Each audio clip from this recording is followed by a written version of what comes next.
this episode, we will take a look at one of the key PCB manufacturing process, etching.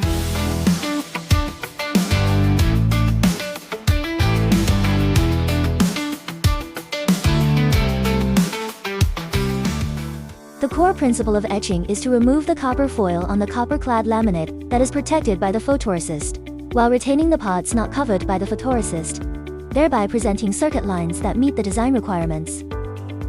This process determines the precision of the circuit and the accuracy of the connection, directly impacting the electrical performances and the overall quality of the PCB. Before entering the etching process, the copper-clad laminate has already completed the pattern transfer and pattern electroplating, with its surface covered by copper and tin layers.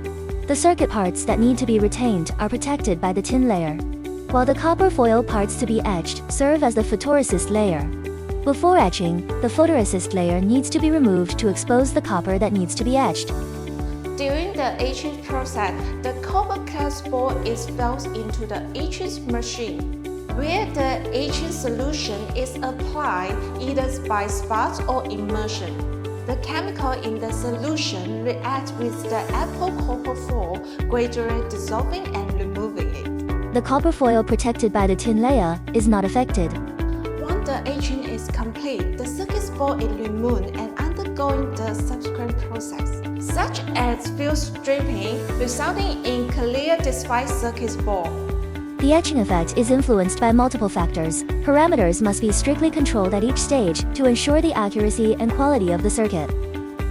To ensure the quality of the etching process, strict inspection of the circuit board is required. Visually, the circuit trace must be complete with no obvious defects, such as shorts, open, and residual copper. The trace right and spacings must be meet design specification to prevent performance caused by over-etching and under-etching, which lead to the trace that are too thick or too wide. Additionally, the degree of side etchings must be inspected to ensure that the edge of tray has not been excessively dissolved, which could affect the circuit precision and long-term stability. The etching process ends here. Thank you for watching. Please follow us and see you next time.